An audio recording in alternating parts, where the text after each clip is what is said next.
Get real. Get Amstrad.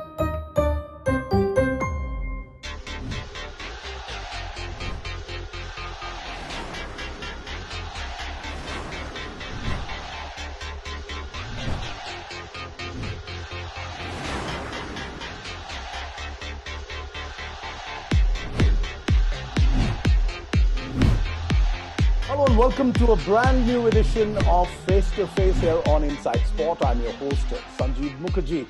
And joining me today, rather, the person who will be face to face with me is one of world cricket's finest minds, a former Australian captain who's won the World Cup multiple times. He's literally has nothing else left to achieve as far as his cricketing CV is concerned. Yet, here he is sitting across me right there in Dubai, as he plots and plans to find a way as to how Delhi Capitals should win their maiden IPL title. The one and only Ricky Ponting, welcome back. Good to see you after such a long time. How are you? Yeah, it's great to see you too. Yeah, everything's good. Slightly unusual circumstances we find ourselves in, obviously, in the middle of these COVID times, but it's great to be in Dubai, and it's great to be back around the Delhi Capitals again. So how has it been for you and your family back there in Australia over the past few months? It's been a very, very tough time all over, isn't it? Yeah, it has been particularly tough, certainly in Victoria.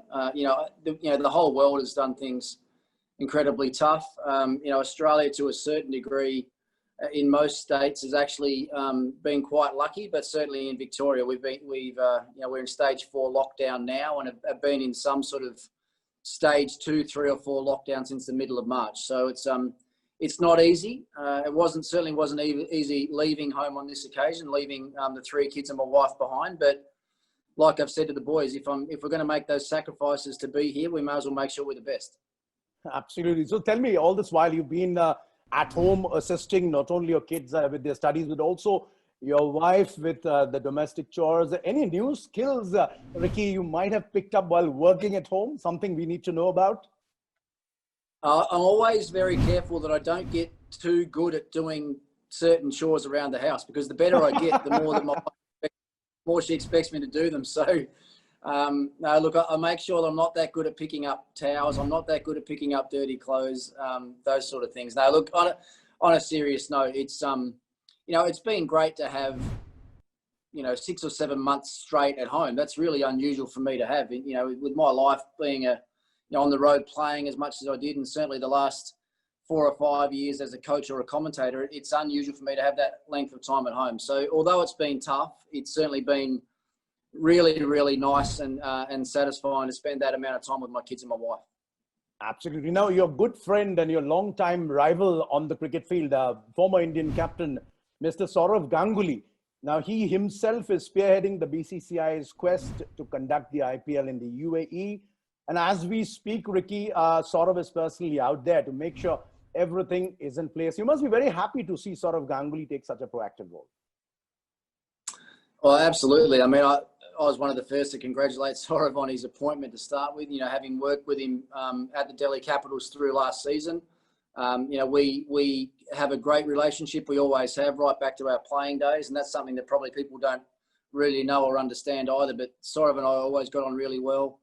Look, I think it's been a remarkable effort by everyone involved with the IPL and the BCCI to get this tournament to the stage that it's at now. I mean, it was only maybe two months ago, maybe 10 weeks ago, that I was sitting at home and having a lot of conversations with everyone involved, administration-wise here and management-wise at the Delhi Capitals, and everything I was hearing from them was that they thought it was really unlikely that we'd have an IPL at all. So here we are now. We're just 4 or 5 days away from the tournament getting underway, and yes, the protocols and restrictions have been really tight, and it probably hasn't been that enjoyable for the players so far. But I think once we get the tournament underway and we start playing, then there'll be some smiles on a lot of people's faces, I'm sure. Absolutely. Now, tell me, how are the Delhi Capitals shaping up at this moment? You've got Prithvi Shaw, Shreyas Iyer, Rishabh Pant, Shikhar Dhawan, 4 of the top Indian batting talent. You must be very happy with your top order choices, Ricky. Yeah, look, our squad is very, very good. We had a great squad of players last year. Last season was if you'd like, a bit of a breakout season for Delhi. You know, the change of the name, the rebranding of the franchise, you know, new people in and around. And I thought the cricket we played last year was absolutely outstanding. So last year's done. We've got to move on to this year. We've got to find a way to make sure we're ultra competitive every game we play this year. But yeah, as you say, the batting side of things, certainly on the Indian side of things, shapes up really well. You know, we've added Shimron Hetmeyer, we've added Marcus Stoinis, we've added Alex Carey as overseas batsmen in there. You know, Rabada remains, which is a huge weapon for us. Andrich Nortje comes into our squad, who's been incredibly impressive in everything that he's done since he's been here. You know, and then we added Ajinkya Rahane and Ravi Ashwin to our squad as well, two very, very experienced Indian cricketers, two very experienced IPL players. And, you know, so I'm really happy with the squad. But as I always say, and I've said to our boys right the way through, every team right now will be sitting down saying that they're really happy with their squad and they've got a great squad of players. It's the team that's going to manage themselves the best and certainly make the most of big situations in games that's going to win this IPL. Absolutely. And Ricky, as you speak, I must concede yet again, it's such a joy whenever we speak to you, because you make the work of the anchor so easy. You're so clear in your head and your thoughts when you talk about cricket. And that's what I've been missing for a while. Now tell me, you must have sat down with Rishabh Pant and shared your thoughts. I mean, he's one such batsman, not only the IPL or Indian cricket, but in world cricket, who can single-handedly change the face of a match. Have you told him that he has a very, very big responsibility this time? No, look, Rishabh's very aware of my expectations to him and what his expectations are, certainly from all of his teammates as well. But he's also the sort of person that you don't want to push too hard. You don't want to push too much. You know, I make sure I'm really hard on him with the way that he goes about his preparation and how he prepares and how he thinks about his cricket. But once it's game time, you know, he's that sort of guy that it almost doesn't matter how well they train. You know, when the game comes around and the situation in the game comes around, that he's going to get the job done for you more often than not. So, yeah, look, for me, I've got a great relationship with Rishabh. As I said, he knows what I expect of him. He knows what his team expects of him, and we just got to get him prepared to go out and play. And right now, as I said, 4 days or 5 days before our first game, he'll be ready to play in that first game against the Kings 11. Food, water, light. These basic essentials should remain accessible even when times are tough. Through manufacturing and digital technology, Hitachi keeps infrastructure and our daily lives on track, contributing to people's lives every day for 110 years and counting. So tell me, Ricky, I'm sure you wouldn't mind me asking this. You're welcome not to answer. Will you play your best batsman at number 3? I mean, if you're to open with Prithvi and Shikhar, I mean, who would be your number 3? Will it be your top batter, the one person you have in your mind, or would you perhaps take a punt by looking at the situation and sending up somebody like a Stoinis or Alex Carey up the order?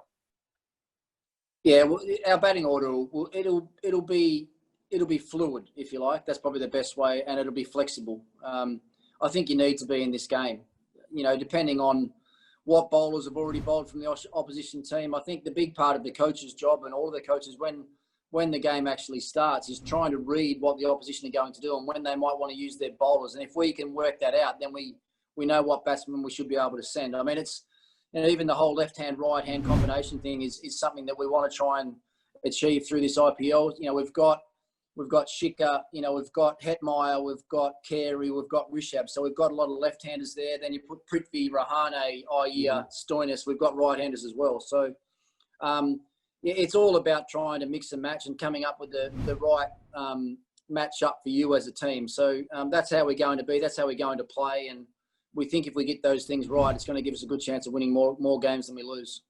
Right. In any case, we'll have to wait till the first game of Delhi Capital to see what would be of playing 11, your actual combination. But I'll take this liberty to ask you, Ricky, in all fairness, how does Ajinkya Rahane fit into your scheme of things? Is he an automatic selection in the first 11? No, he's not an automatic selection. And I've already spoken to him about that. That was one of the first conversations I had when I landed here with Jinx, was about One, about the expectations of him and how I want him to play, and two, some areas that I thought I could work with him to actually improve his T20 batting. You know, I didn't know Jinx that well before I arrived, but to be honest, he has not put a foot wrong. His training and his preparation has been absolutely outstanding. I'd like to think that he'd probably say that some of the things I've been talking to him about have made him a better player already. But he's right now probably arguably been our standout batsman right the way through. You know, all the guys at the top have been great. I mean, Prithvi's in sensational touch. Shikhar's in really good touch. Shreyas, I think, has probably had the best 12 months of his life coming into this IPL. So he's obviously confident as well. But look, Jinx has not done a thing wrong. And he gives us that other option. As I said, he's not an automatic selection, but definitely right now, he's someone that's in our calculations for the first game. Right. And I hope what you said is taken in all fairness, because these days, as you and me both well know, that the media certainly wants to take out news points and they make a big fuss about something individuals say. But having said that, I'm not going to ask you, Ricky, about who are your first choice for overseas players. I won't ask you. But when you look at somebody like a Shimron Hetmyer, I'm sure you have got a lot of options because he's very good. He's been in good nick. He gives you a good option for number 5. But are you perhaps, Ricky, slightly bothered by maybe the lack of firepower down the order? Would you have rather had somebody, maybe like one of your favorites in the Australian team, somebody like a Glenn Maxwell? No, look, that's the way the auction works out. You have certain guys that you target sort of going into the auction. You have option 1, option 2, option 3. You know, even sometimes more than that. I mean, you've only got to go back and look through the auction to realise that we did have a really good run at Maxwell. You know, at the end of the day, we just ran out of money. We couldn't afford him in the auction. But Hetmyer was someone else that we held in really high regard, and we're exceptionally happy that we've got him in our middle order. Now, you know, maybe he's not batting at number 5 or number 6. Maybe he's batting somewhere higher in the order. You know, they're the things that we've got to try and work out. But, you know, the other challenge we have, Sanjeev, right now is, you know, we still don't know which overseas players we'll have available for the first game. The BCCI haven't told us yet if the players coming from England are going to have a quarantine period. If they do have that 6-day quarantine period, then that would rule them out of our first game, which would be unfortunate. But so I've been pushing our management on a daily basis just to keep pushing the BCCI, so at least we know what guys we've got available for selection in that first game. Absolutely. Just a last couple of questions before I let you off. Considering the sort of surfaces out there which your team will be playing on, and the very, very warm temperatures, hot temperatures. Now you've got Rabada, you've got Ishant, you brought in Daniel Sand from the BBL, who's done exceptionally well there. Do you think you have all bases covered as far as your first bowling department is concerned, or do you still think that maybe death bowling is still a concern for the capital? No, so we've got Nortje, you can add into that group as well. Andrik Nortje, who's if you talk about guys that have been impressive since they've arrived, he's been easily our standout fast bowler. I mean, he's seriously quick. He's pushing the 150k bracket, and he can bowl, you know, back of a length, bowl a hard length, which is what you want on these wickets. He bowls a very good Yorker, and he's got some good variations with his slower stuff. So, you know, with him, Rabada, Ishant. You know, we've even added someone like Mohit Sharma. If we're worried about death bowling, there's not been many better through the history than Mohit Sharma at closing out death overs. You can put Chemo Paul into that as well, who did a great job for us last year, albeit probably the last game that he played in the Eliminator. And Marcus Stoinis has been used by Australia in the World Cup as someone that can bowl some death overs. So, and Ashwin. I mean, Ashwin's death record as well in the IPL is very good. So, look, I'm not concerned with what we've got there. Obviously, the makeup, we can't play all of those guys in the one team, and it's about working out what the makeup's going to be for that first game and making sure we've got plenty of options to bowl in the power play, the middle overs, and obviously the death overs as with the ball become very important. But you know, Rabada last year was probably the standout in that region. I mean, him and Malinga, as the tournament went on, were probably the two best death bowlers. And he's turned up fit and fresh and raring to go. So he becomes, well, as he already knows, I mean, he's one of our big guns and someone that we need at his absolute best to win the tournament. Absolutely. We just spoke about the death overs. In fact, this interview is now in its death overs and its final over. Last couple of questions, Ricky. Let's have some fun, because you've been one of the most straight talkers as far as world cricket is concerned. Now, I'm gonna pose a question to you, not as a news point, but let's have some fun. I know you've spoken to Ravi Ashwin about it, but let me give you a scenario. It's possibly the last ball of the IPL final. Delhi Capitals is there, and Ashwin is bowling.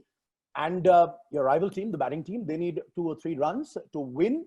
You need the wicket or to stop 2 or 3 runs. And the non-striker has charged maybe away from the wicket. He's already halfway down the wicket. Is Ravi Ashwin permitted to mankad the non-striker to benefit the team and try and win the IPL? I want Ricky Ponting's answer on this one. Yeah, well, it's a good question to throw at me, and I'll answer it probably. I've probably got 3 or 4 answers for this one already because I've been thinking about this for about a month. So the first and the simple thing is that I'm not going to bowl Ashwin the last over of the game. let's put it that way. You take it out of his hands altogether. Now, look, Ash and I, we did a podcast a couple of weeks together, and that was actually the question that he posed to me. What would I expect him to do in that situation? And I actually said to him that I wouldn't want him to mankad. I think that would be the most hollow feeling of all time, to win an IPL from a mankad. But look, at all this stuff, it's all completely... they're all hypothetical situations. And I've been pretty vocal even since the headline actually hit the press a month ago about my expectations of Ash when he joins the Delhi Capitals. And although the mankad is a very simple, plain law in the game, it's one rule and law right now that I'm not happy with, and I do sit on a rules and laws committee with the MCC. So. What we have to do is we have to stop batsmen cheating. And right now, certainly late in games, batsmen are cheating. They are leaving their crease and they're pinching 1 or 2 yards, which is not acceptable. But I think that's the part of it. It's not so much the act of a mankad. It's we have to try and eradicate that from even being an option in our game. So, but going back to what you said first and asking me the question about what would I want, and I've told Ash this, I wouldn't want him to mankad. I wouldn't want him to do that on the last ball of an IPL. He knows that. We've had that conversation. I know this will probably go out into the media. This will be written up in every newspaper. Look, we have spoken about that together.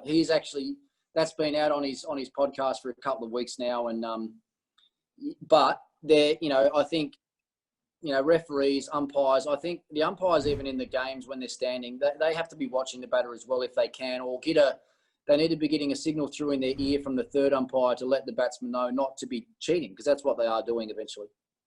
Absolutely. Brilliant. Fabulous listening to you and your thoughts, very clear thoughts. One final word, and this has got nothing to do with the IPL, but it is an issue which is being discussed all across the world cricket. Now, your former mate in the Australian team and present Australian coach, Justin Langer, he's admitted, and I quote, that the national team did not commit enough time to understanding and learning about the Black Lives Matter issue before choosing not to take a knee prior to the first game since the movement entered world cricket in a very big way earlier this year. Now, Michael Holding, he has not liked this attitude of the Australian team, and Holding says, and I quote, "Now Australia come here and I see another lame statement from the Australian captain." Obviously, he is referring to Aaron Finch, who's saying that he and the Australian captain have spoken and they have decided not to take a knee. Holding has also said, "I would hope that anyone who gets involved in something like this does it because they want to get involved." How do you react to this, Ricky?